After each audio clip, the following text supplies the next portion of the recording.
304장 함께 찬양하겠습니다.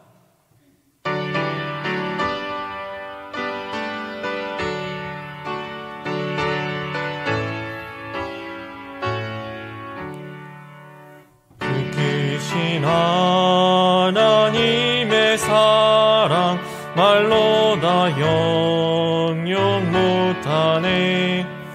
저 높고 높은 별을 넘어 이 낮고 낮은 땅 위에 죄범한 영혼 구하려 그 아들 보내사 화목제물 삼으시고 죄 용서하셨네. 하나님 크신 사랑은 증량다 못하네.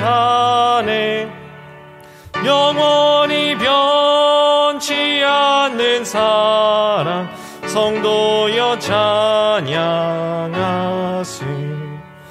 괴로운 시절 지나가고 땅 위에 영화쇠할 때 주 믿지 않던 영혼들은 큰 소리 외쳐 울어도 주 믿는 성도들에게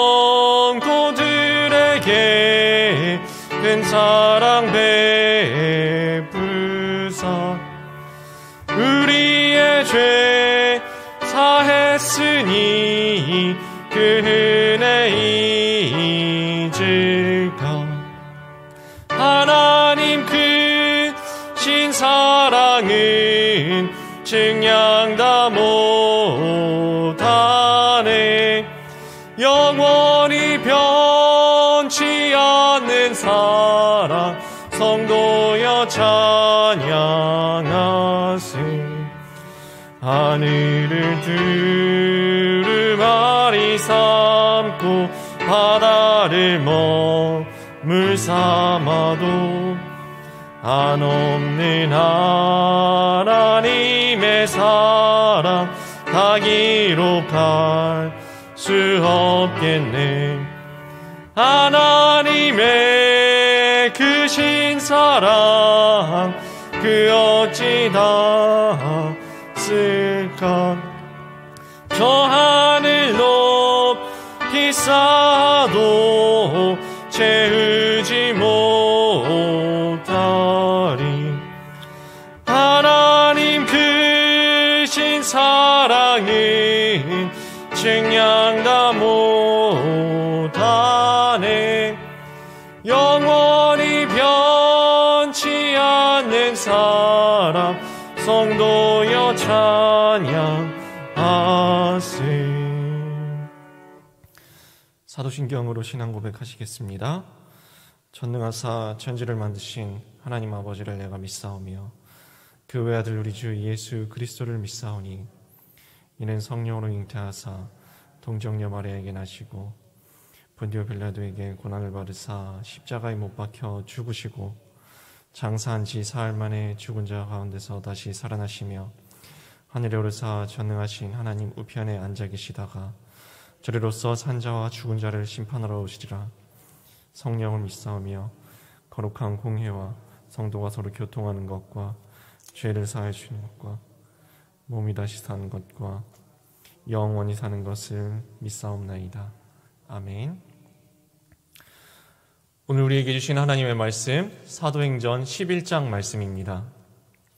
사도행전 11장 말씀입니다. 사도행전 11장 말씀 저와 여러분이 한 절씩 교독하시고 저는 계속해서 읽겠습니다. 유대에 있는 사도들과 형제들이 이방인들도 하나님의 말씀을 받았다 함을 들었더니 베드로가 예루살렘에 올라갔을 때에 할례자들이 비난하여 이르되 내가 무할례자의 집에 들어가 함께 먹었다 하니 베드로가 그들에게 이 일을 차례로 설명하여 이르되 내가 욥바시에서 기도할 때에 황홀한 중에 환상을 보니 큰 보자기 같은 그릇이 내 귀에 매어 하늘로부터 내려 내 앞에까지 드리워지거늘 이것을 주목하여 보니 땅에 4발 가진 것과 들짐승과 기는 것과 공중에 나는 것들이 보이더라. 또 들으니 소리 있어 내게 이르되 베드로야 일어나 잡아 먹으라 하거늘 내가 이르되 주님 그럴 수 없나이다. 속되거나 깨끗하지 아니한 것은 결코 내 입에 들어간 일이 없나이다 하니 또 하늘로부터 2번째 소리 있어 내게 이르되 하나님이 깨끗하게 하신 것을 내가 속되다고 하지 말라 하더라. 이런 일이 3번 있은 후에 모든 것이 다시 하늘로 끌려 올라가더라. 마침 3사람이 내가 유숙한 집 앞에 서 있으니 가이사랴에서 내게로 보낸 사람이라. 성령이 내게 명하사 아무 의심 말고 함께 가라 하시매 이 6 형제도 나와 함께 가서 그 사람의 집에 들어가니 그가 우리에게 말하기를 천사가 내 집에 서서 말하되 내가 사람을 욥바에 보내어 베드로라 하는 시몬을 청하라. 그가 너와 내 온 집이 구원받을 말씀을 내게 이르리라 함을 보았다 하거늘 내가 말을 시작할 때 성령이 그들에게 임하시기를 처음 우리에게 하신 것과 같이 하는지라. 내가 주의 말씀에 요한은 물로 세례를 베풀었으나 너희는 성령으로 세례를 받으리라 하신 것이 생각났노라.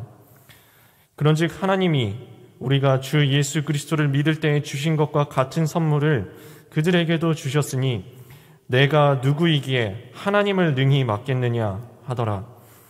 그들이 이 말을 듣고 잠잠하여 하나님께 영광을 돌려 이르되 그러면 하나님께서 이방인에게도 생명 얻는 회개를 주셨도다 하니라. 그때에 스데반의 일로 일어난 환난으로 말미암아 흩어진 자들이 베니게와 구브로와 안디옥까지 이르러 유대인에게만 말씀을 전하는데 그 중에 구브로와 구레네 몇 사람이 안디옥에 이르러 헬라인에게도 말하여 주 예수를 전파하니 주의 손이 그들과 함께 하심에 수많은 사람들이 믿고 주께 돌아오더라. 예루살렘 교회가 이 사람들의 소문을 듣고 바나바를 안디옥까지 보내니 그가 이르러 하나님의 은혜를 보고 기뻐하여 모든 사람에게 굳건한 마음으로 주와 함께 머물러 있으라 권하니 바나바는 착한 사람이요 성령과 믿음이 충만한 사람이라. 이에 큰 무리가 주께 더하여 지더라.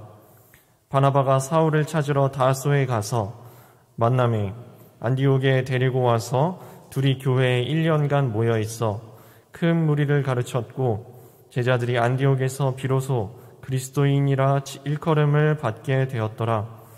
그때 선지자들이 예루살렘에서 안디옥에 이르니 그 중에 아가보라 하는 한 사람이 일어나 성령으로 말하되 천하에 큰 흉년이 들리라 하더니 글라우디오 때에 그렇게 되니라. 제자들이 각각 그 힘대로 유대에 사는 형제들에게 부조를 보내기로 작정하고 이를 실행하여 바나바와 사울의 손으로 장로들에게 보내니라. 아멘. 오늘 말씀은 지난 10장, 사도행전 10장에 연결되는 말씀입니다. 베드로가 환상을 보았죠. 내 귀퉁이에 보자기처럼 내려오는 것들, 내가 지금까지 한 번도 먹어본 적 없는 것들, 나는 그래도 유대인으로서 율법을 준수하였기 때문에, 율법을 잘 지켰기 때문에 나는 그런 것을 먹어본 적이 없습니다. 부정한 음식을 먹어본 적이 없습니다. 근데 하나님이 먹으라고 하시는 겁니다. 야, 이거는 내가 배운 거랑 다른데 어떡하지? 크게 고민하는데 그게 3번이나 반복이 되죠. 받아 먹으라. 하나님께서 정하다 하신 것을 네가 더럽다고 하지 말라. 하나님께서 깨끗하다고 하신 것을 내가 더럽다고 하지 말라라고 3번 말씀하신 다음에 이방인들에게도 복음을 전하는 기회가 오게 되죠. 그 말씀을 이제 유대에 사는 사도들과 형제들이 들었습니다.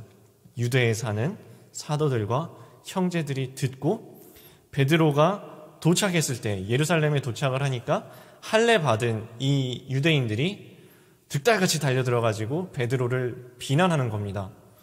당신은 율법도 모릅니까?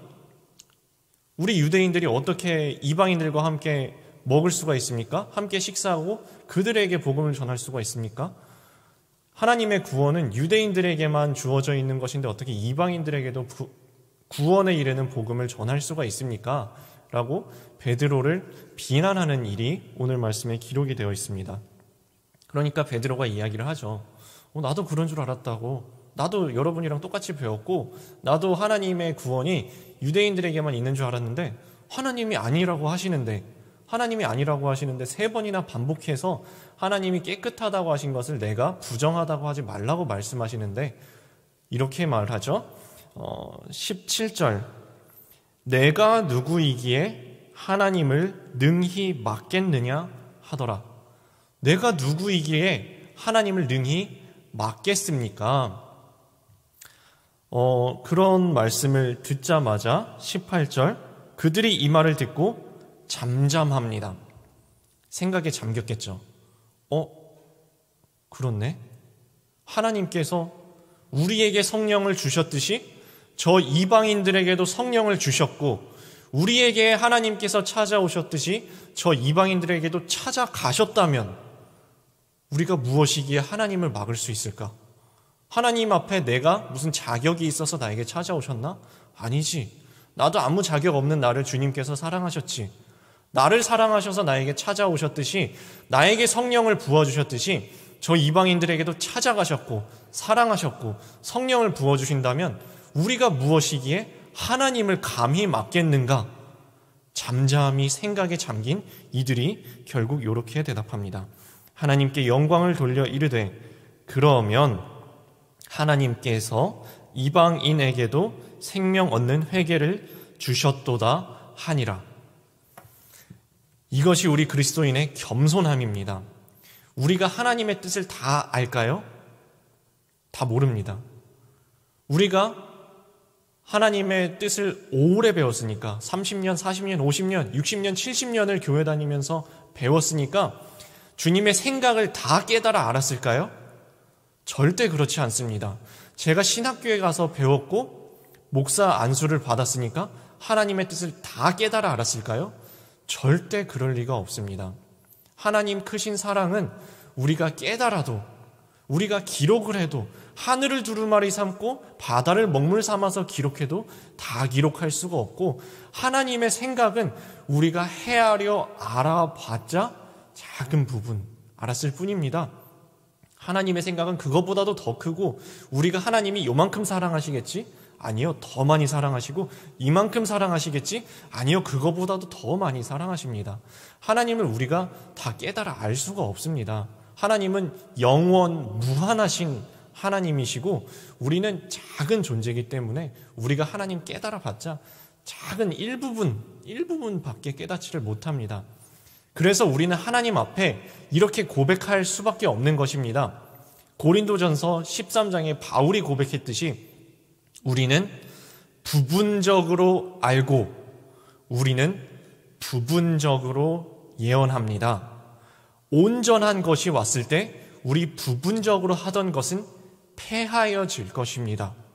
우리는 지금 박물관에 있는 청동거울로 흐릿하게 보는 것처럼 희미하게 보지만 그 날에는 얼굴과 얼굴로 마주하여 볼 것이며 지금은 우리가 부분적으로만 알지만 그날에는 우리가 온전히 알게 될 것입니다.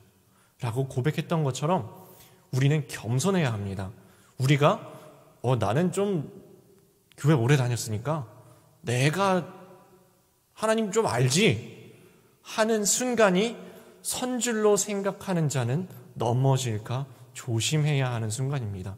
우리는 하나님을 부분적으로밖에 알 수가 없습니다. 오늘 말씀에서 베드로도 자기가 다 아는 줄 알았어요. 아니었죠. 예루살렘에 살았던 사도들과 형제들과 할례자들도 하나님을 다 아는 줄 알고 비난했어요. 우리가 아는 하나님은 그런 게 아니라고 베드로를 비난한 거죠. 근데 그게 아니었죠. 베드로도 내가 무엇이건대 하나님을 막겠느냐. 이 할례자들도 그렇다면 하나님께서 구원의 회개를 우리에게 주신 바와 같이 이방인들에게 주신 것이 맞다라고 얼른 고개 숙인 것처럼 우리들도 하나님의 말씀 앞에 겸손해야 됩니다. 그래서 우리 이 자리에 집사님들, 권사님들, 장로님들 수십 년 동안 주님의 말씀을 들었지만 오늘 이 새벽 시간에도 겸손한 마음으로 이 말씀, 나는 다 알았으니까 남을 위한 말씀이야가 아니라 저 말씀 오늘도 나에게, 오늘도 내 마음속에 새롭게 주시는 평생에 듣던 말씀 또 들려주실 때 겸손한 마음으로 내가 모르는 주님의 또 다른 모습, 내가 아직 다 미처 깨닫지 못한 하나님의 사랑 오늘도 또 들려주시는구나. 우리는 말씀 앞에 늘 겸손한 마음으로 서야 합니다. 이것이 오늘 말씀의 첫 번째 주제인 겸손, 하나님 앞에서의 겸손입니다. 내가 뭔가 좀 알았다고 아는 채 하려고 하는 것이 아니라 주님 앞에 늘 겸손히 주님을 섬기며 겸손히 주님 말씀 앞에 마음문을 열고 배우는 자세, 겸손의 자세입니다. 두 번째는 사랑입니다. 사랑. 하나님을 다 이해한다고 생각했을 때 이게 다 아니네? 다 깨달은 게 아니네? 라고 생각하는 결정적인 겸손의 순간은 바로 하나님의 사랑 앞에서 우리는 겸손해집니다. 하나님의 사랑 앞에서. 사실 하나님의 법도, 율법은 비교적 명확합니다. 하나님께서 이렇게 하라 하시면 하고 아니면은 말고, 율법은 비교적 명확합니다. 그런데 하나님을 내가 다 안 줄 알았는데 그게 아니네? 하는 순간들은 대부분 하나님의 사랑입니다. 하나님의 사랑. 아까 우리 찬양했던 것에서도 304장에서도 그 크신 하나님의 사랑 다 기록할 수 없다. 그 크신 하나님의 사랑 우리가 말로 다 할 수 없고 우리가 다 깨달아 알 수도 없다고 했었죠. 아까 우리가 부분적으로 알고 부분적으로 예언하나 라고 이야기했던 사도 바울의 고백도 바로 고린도전서 13장 사랑장입니다. 사랑장. 사랑을 이야기할 때 하나님이 우리가 생각하는 것보다 훨씬 더 크신 하나님임을 깨닫게 됩니다. 복음서에서 예수님께서 바리새인들과 가장 큰 논쟁을 벌이신 내용이 뭐였죠? 안식일 내용이었습니다. 안식일에 예수님께서 자꾸 병자를 고치시는 겁니다. 바리새인들은 이해가 안 됐어요. 아니 율법에 안식일에는 쉬라고 하지 않았습니까? 근데 안식일에 어떻게 병을 고치십니까? 너네들도 예수님한테 안식일에는 가지 말고 안식일 지나면 그 다음에 가라고. 예수님 당신도 뭐 하시는 겁니까? 왜 안식일에 병을 고치세요? 하루 기다렸다가 그 다음날 고치시면 되지. 왜 안식일에 병자를 고치십니까? 그거 가지고 그렇게 예수님이랑 많이 싸웠습니다. 예수님이 그러시죠? 너희 중에 누가 사랑하는 양이나 나귀가 우물에 빠지면, 구덩이에 빠지면 안식일일지라도 그 양과 나귀를 건져내지 않겠느냐. 하물며 하나님의 백성인 이 사람이 평생토록 매여 있었는데 안식일이라 할지라도 이 사람을 마땅히 건져내야 하지 않겠느냐. 이것이 사랑 때문에 우리가 이해하는 것보다 더 크신 하나님을 깨닫게 되는 순간입니다. 하나님의 법도는 명확하죠. 하지만 사랑 때문에 죽어가는 저 사람을 안식일이라고 내버려 둘 수가 없는 것이 하나님의 사랑의 마음인 겁니다. 바로 그 사랑의 마음 때문에 죄인인 우리, 하나님은 거룩하신 분이기 때문에 죄인인 우리와 함께 동거하실 수 없는 분이시지만 그 사랑 때문에 예수님의 십자가 피로 속죄하시고 찾아오셔서 성령 부어주셨죠. 그 사랑 때문에 이방인들에게도 동일한 회개의 구원의 성령을, 그 복음을 부어주셨던 것입니다. 그 사랑 때문에. 그 사랑의 실천이 이제 사도행전 11장 뒷부분에는 나오죠. 흉년을 당한 사람들에게 사랑을 직접 전해주는 마음, 그리고 이방인들에게 진짜로 복음을 사랑으로 전파하는 모습이 이제 후반부에 나옵니다. 그것이 사랑입니다. 우리가 생각하는 것보다 더 크신 하나님의 사랑을 우리가 받았으니, 우리가 차마 이해할 수 없는 사랑을 하나님께서 우리에게 부어주셨으니 우리도 그 사랑 가지고 이웃에게 나갑니다. 이방인들에게도 나갑니다. 우리가 싫어하던 사람들에게도 나갑니다. 우리가 그냥 가만히 마음속으로만 사랑하는 것이 아니라 실천으로 사랑합니다. 라는 것이 사도행전 11장 뒷부분 후반부에 기록이 되어 있습니다. 오늘 말씀, 주님 말씀 앞에서의 겸손, 그리고 하나님이 우리를 그 크신 사랑으로 사랑하셨듯이 우리도 그 사랑 품고서 이웃을 사랑합니다. 겸손과 사랑의 마음, 오늘 하루 마음속에 품고 말씀 속에서 주님께 순종하는 사랑의 겸손의 하루 되시기를 주님의 이름으로 축원합니다. 함께 기도하시겠습니다. 사랑의 주님, 우리 말씀 앞에 겸손하게 하여 주옵소서. 우리 주님 앞에 오래 믿을수록, 말씀 앞에 서면 설수록, 주 앞에 기도하면 할수록 겸손히 주 앞에 고개 숙여 말씀 앞에 열린 마음으로 주님의 말씀을 겸손히 귀담아 들을 수 있는 나를 향한 마음으로, 말씀으로 듣고 믿고 순종하여 지금까지의 생각했던 것을 하나님 말씀 앞에 오늘도 고쳐나갈 수 있는, 주님께 겸손히 한 걸음 한 걸음 나아갈 수 있는 겸손한 마음 저희에게 허락하여 주옵소서.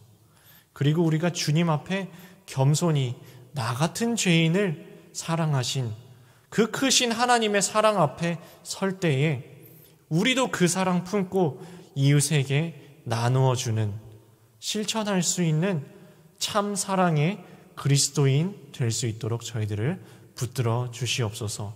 오늘 하루 믿음으로 사랑 안에 겸손으로 걸어가는 걸음걸음 되도록 주여 붙들어 주옵소서. 감사드리며 예수님의 이름으로 기도했습니다. 아멘.